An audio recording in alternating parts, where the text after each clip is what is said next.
Building a set of cornhole boards does not have to be complicated. Matter of fact, building anything doesn't have to be complicated. But let's just see how easy we can do this. But that's what we're doing today, here at the house.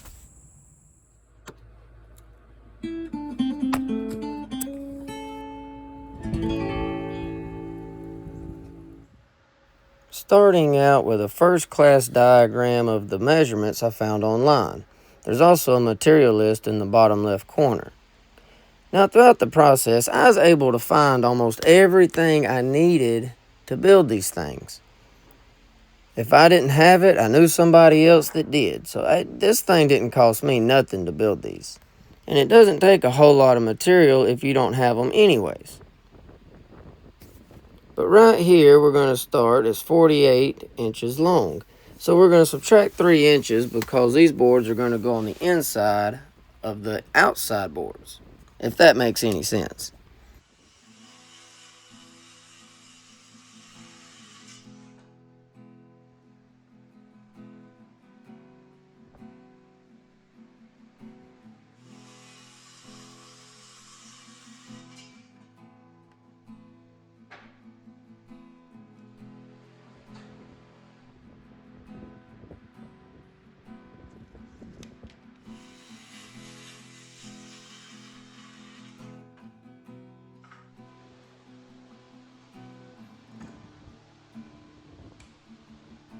Now after I cut my 45-inch boards and then my 24-inch boards, now I need my 12-inch boards. These are going to be the legs that kick out and raise it up in the back.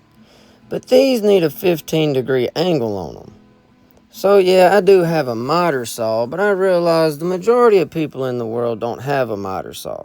So you can just use a speed square to find your angles just like that.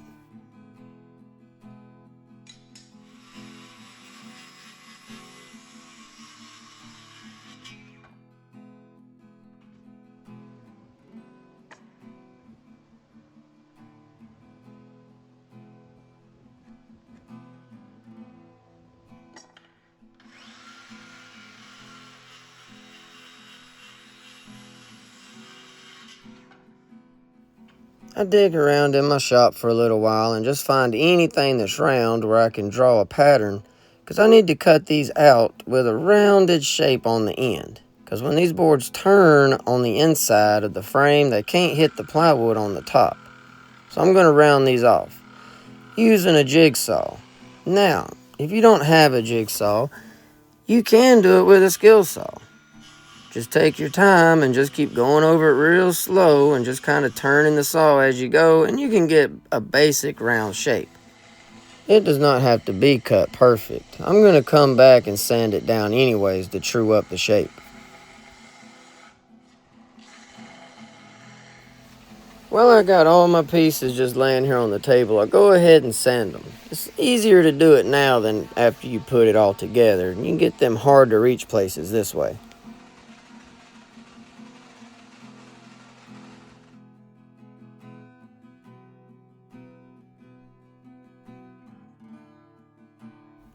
After I clean out a place to work and get all this sawdust off the table, it's time to start framing.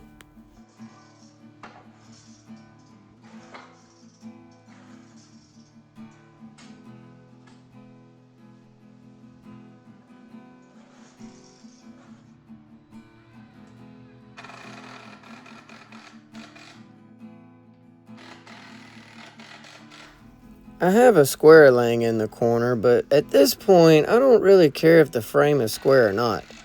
When I cut the plywood, I will square it up with that later.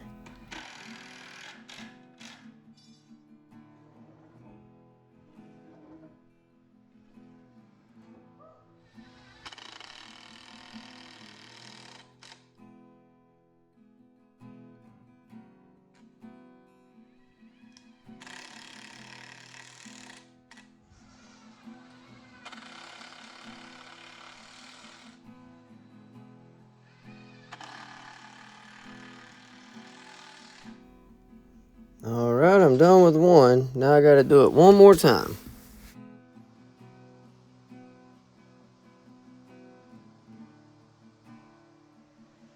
I I've talked about it before that I just prefer to cut plywood on the ground if I can. It's just easier for me.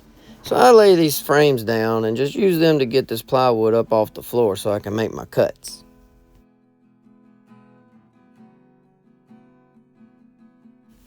Cutting this plywood ain't like regular framework. I want this plywood to be as straight as I can get it. So I'm going to measure the blade on my saw and set the gap distance and use a guide to run my saw down. So that way I can get this board as straight and square as possible.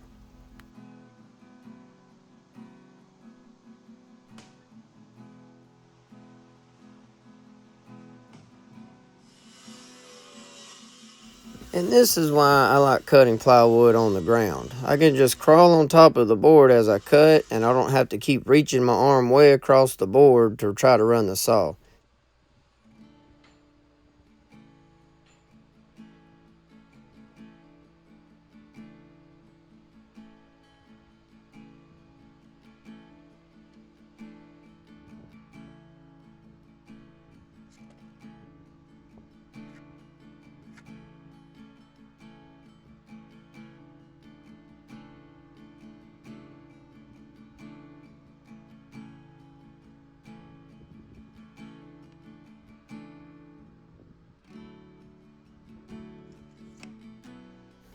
I'm using a piece of 3/8 flat bar just as a spacer. I need to make sure that's turned around the right way. But just as a spacer to keep the leg off the back of the frame. Anything would have worked right here, but 3/8 is all I had.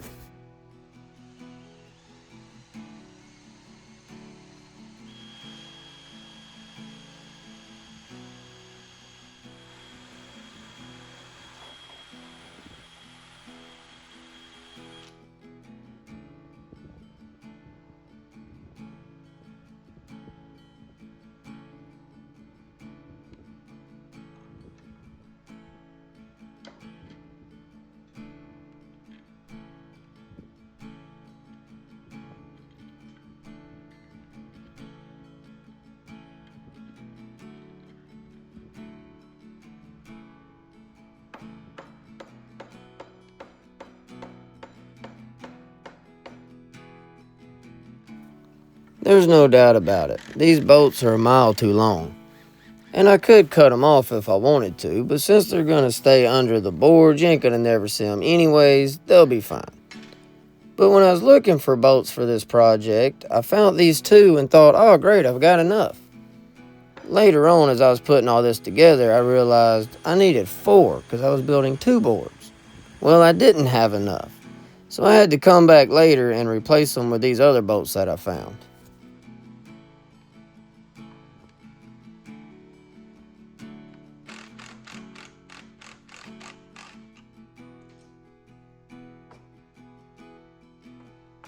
Okay, so this is just not going to work.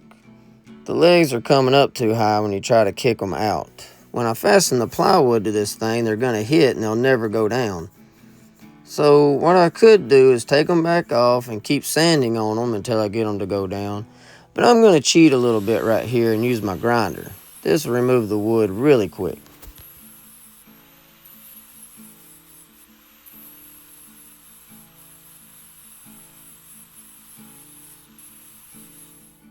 Yep, much better. That'll work.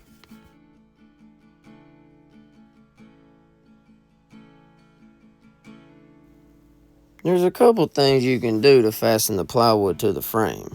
You can try to shoot these screws in at an angle and try your luck at not coming out the other side. Maybe you got a Craig jig, you can use that. Or just say forget it, I'll just put them in through the top and let the screws show. But, so since I have it, I'm going to use my brad nailer and some glue.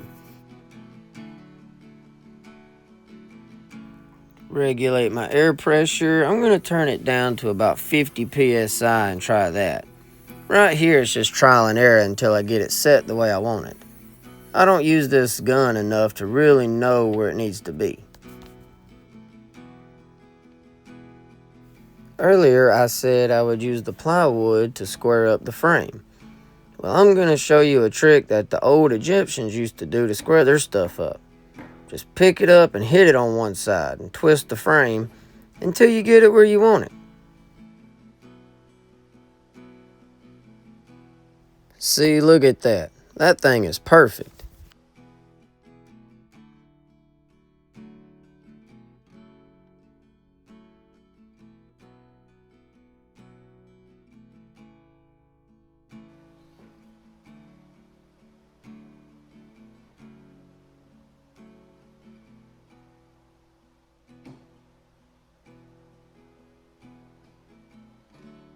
Using a brad nailer, you really can't see the heads of the nails, but I'm going to go ahead and measure in 3/4 of an inch and pop a line all the way around the board. That way I can keep my nails in a straight line.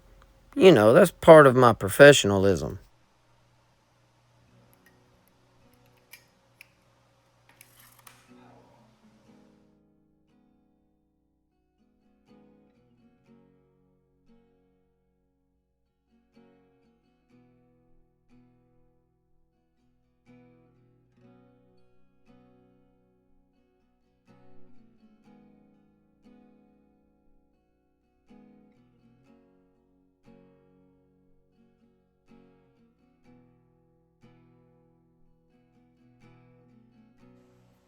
Back to the drawing board. To cut our 6-inch hole in there, we need to pull down 9 inches and over 12, and that'll get us in the center.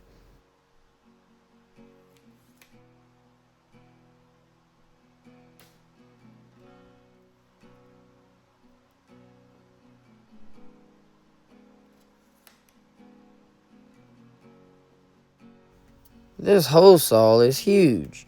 When I was telling a friend of mine about building these boards, he said, "I've already been down that road, don't go buy no hole saw." He said them things is $50 at the store. So luckily he had one that I could borrow. Saved me $50.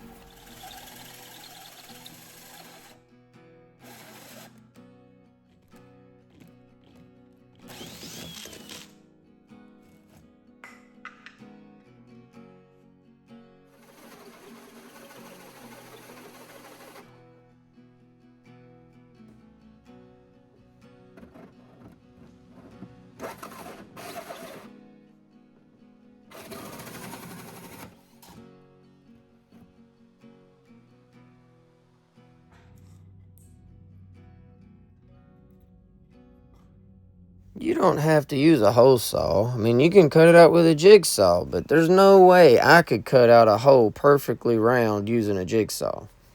This was the only option I had. And I understand not everybody has a router, and that's fine. You can go around the edge of the board with some sandpaper and just take your time and knock all them sharp edges off. But it's one of those things, since I've got it, I'm gonna go ahead and use it. But there's nothing wrong with using sandpaper. It'll work just fine.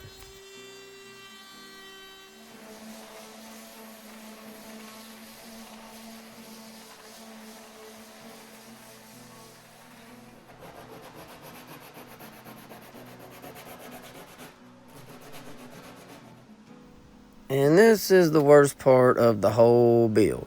Or at least it is for me. I have never enjoyed painting or staining.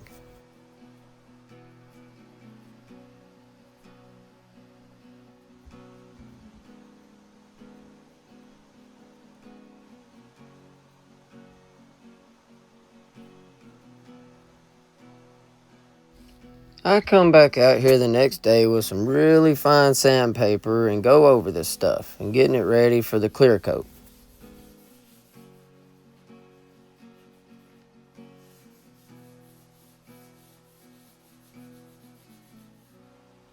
So when you're adding the clear coat, you can always sand it back down and add some more, and then sand it and add some more and do it 2 or 3, 4 times. But once was enough for me. This was all it was getting.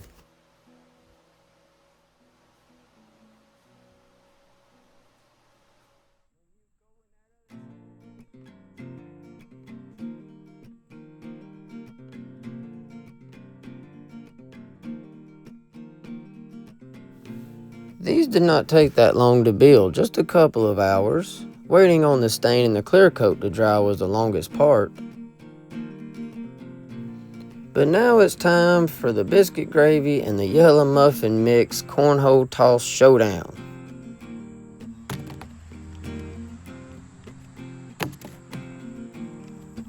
So yeah, this just ain't gonna work.